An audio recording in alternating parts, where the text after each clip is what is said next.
প্রচন্ড ঘৃণা, ক্ষোভ, প্রতিবাদ আর শোকের মধ্য দিয়ে পুরো জাতি বিদায় জানালো রাজাকারদের ফাঁসির দাবিতে শুরু হওয়া নতুন এক মুক্তিযুদ্ধের এক অকুতোভয়ী সৈনিক, স্থপতি ও ব্লগার আহমেদ রাজীব হায়দারকে। গত শুক্রবার মিরপুরের পলাশবাড়িতে নিজ বাসার সামনে দুর্বৃত্তরা কুপিয়ে হত্যা করে রাজীব হায়দারকে। তার মৃত্যুর শোককে শক্তিতে রূপান্তর করে চলমান এই আন্দোলনকে আরো বেগবান করার শপথ নিয়েছে এই স্বাধীনতা প্রজন্ম চত্বর। দর্শক, আমন্ত্রণ জানাচ্ছি এটিএন নিউজের নিয়মিত আয়োজন আমাদের কথা অনুষ্ঠানে। আপনারা জানেন, প্রতিদিন কোনো আলোচিত বিষয় নিয়ে সাধারণ মানুষের মতামত আমরা আপনাদের সামনে তুলে ধরি। ব্লগার ও স্থপতি আহমেদ রাজীব হায়দারের মৃত্যু নিয়ে আজ আমরা শুনবো সাধারণ মানুষের মতামত। তবে তার আগে চলুন এই বিষয়টি সম্পর্কে এটিএন নিউজে প্রচারিত একটি প্রতিবেদন আমরা দেখে আসি। জন্মিলে মরিতে হবে রে, জানে তো সবাই, তবু মরণে মরণে অনেক ফারাক আছে ভাই রে, সব মরণ নয় সমান, সব মরণ নয় সমান। গত 11টি দিনের মতোই রাজাকারদের ফাঁসির দাবিতে শাহবাগের উত্তাল জনসমুদ্রে এলেন গণজাগরণের অন্যতম সংগঠক ব্লগার আহমেদ রাজীব হায়দার। তবে আন্দোলনকারী সহযোদ্ধাদের কাঁধে চেপে আন্দোলনকারীদের অভিযোগ, ঘাতক জামাত শিবির হত্যা করেছে রাজীবকে। ওরে তাহার ভারে হার মানে ওই পাহাড় হিমালয়ের, সব মরণ নয় সমান। বন্ধু ও সহযোদ্ধা রাজীবের এমন মর্মান্তিক চলে যাওয়ায় শোকে মুহ্যমান পুরো শাহবাগ। রাজীব আর একলা নয়, নিজের জীবন দিয়ে রাজীব শাহবাগ তথা রাজাকারদের ফাঁসির দাবিতে বিক্ষুব্ধ দেশবাসীকে পরিণত করেছে বৃহত্তর পরিবারের অংশীদার। তাই তো আত্মার এই আত্মীয়কে শেষ দেখা দেখতে নিঃশব্দে ঝরেছে মায়েদের, বোনেদের চোখের জল। পিজিতে গিয়ে কথা বলে আসলাম, কালকে ওকে টিভিতে ছবি দেখে বুঝতে পারি নাই, বিশ্বাস করতে পারি নাই যে সেই রাজীব এখন নাই। তোমার বাবা যখন বললো যে একটা ছোট বাচ্চা মনে হয় যে তোমাদের মাঝে দিয়ে গেলাম, তখন মনে হচ্ছিল যন্ত্রণা যেন আর কানে না আসে, তারা যেন মরিয়ে হইয়া এই আন্দোলনে উঠে। আর ভাইরা, বাবারা যে যেখানে জায়গা পেয়েছেন দাঁড়িয়েছেন রাজীবের আন্দোলনের প্রেরণাস্থল শাহবাগ প্রজন্ম চত্বরের তার নামাজের জানাজায়, যেখানে নতুন শপথে লাখো কণ্ঠস্বরে ধ্বনিত হয়েছে শোককে শক্তিতে পরিণত করার দাবি।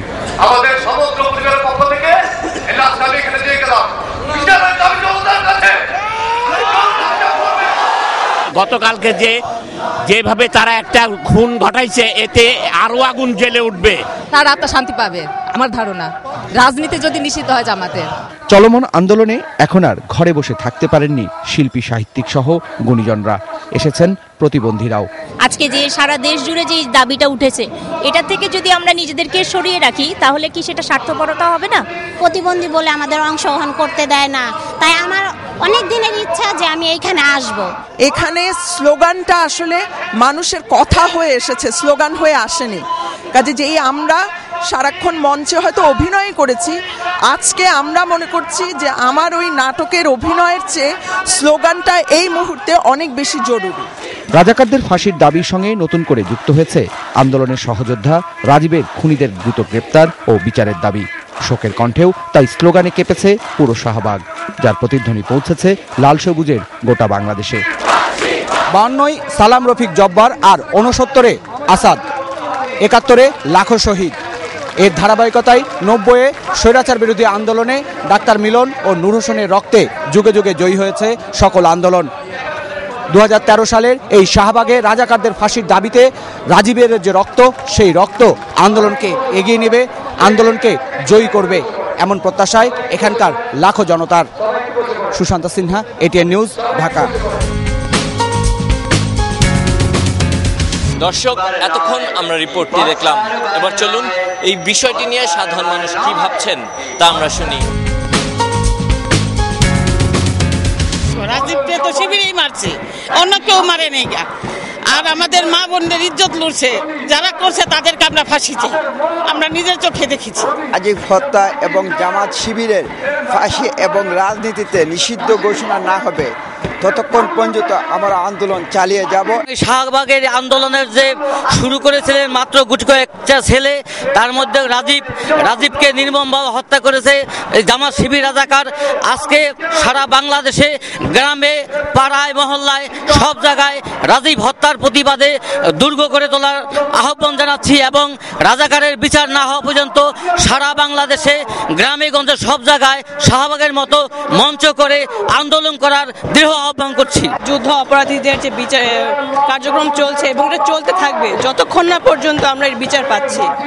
আর তাছাড়া যে রাজীব ভাইয়ের যে এখানে মানে সে অকালে যে চলে গেল, এটা আমরা শোকাহত, এটার কোনো ভাষা আমার কাছে নেই। এই আন্দোলনের সাথে রাজীবের হত্যার তো অবশ্যই কোনো যোগাযোগ আছে, কারণ মানে যাদের বিচারের জন্য আন্দোলনটা চলছে সবাই ধারণা, আমরা সবাই জানি, এবং তারাই এদেরকে রাজীবকে মারছে।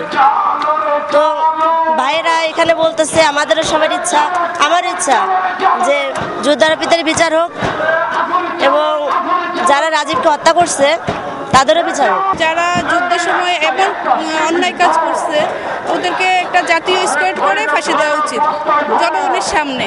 কিন্তু রাজনৈতিক ব্যক্তিরা কেন দেয় না এতদিন সেটা আমি বলতে পারবো না।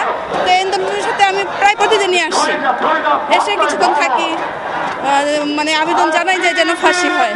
আর রাজীবের হত্যার কথা যদি বলেন তো অবশ্যই আছে, কারণ ওরাই হত্যা করছে ওকে। রাজীবের হত্যার সাথে অবভিয়াসলি এটা রিলেটেড, কারণ উনি এখানে লাস্ট দিন পর্যন্ত, তার লাইফের লাস্ট দিন পর্যন্ত সেখানে ছিলেন এবং তারপরে তাকে এটা পরিকল্পিতভাবে হত্যা করা হয়। আর এই আন্দোলন মূলত যুদ্ধাপরাধের জন্য। যদি যুদ্ধাপরাধীদের বিচার হয় তার পরপরই এটার বিচার হওয়া উচিত, ঠিক আছে। আর এই আন্দোলন ততদিন পর্যন্ত চলা উচিত যতদিন পর্যন্ত এই আন্দোলনের মূল মোটিভটা যেটা হচ্ছে যুদ্ধাপরাধীদের বিচার যতদিন না হয়, যতদিন ফাঁসি কার্যকর না হয় ততদিন পর্যন্ত চলা উচিত। আমাদের একাত্মতা নষ্ট করার জন্যই ওনাকে হত্যা করা হয়েছে, বিভেদ সৃষ্টি করার জন্য। রাজীব তো এখানকার একজন মানে ব্লগার ছিলেন, উনি তো এটা ইচ্ছাকৃত, বোঝাই যাচ্ছে এটা তারা ইচ্ছাকৃতভাবে তারা এই হত্যাটা করেছে।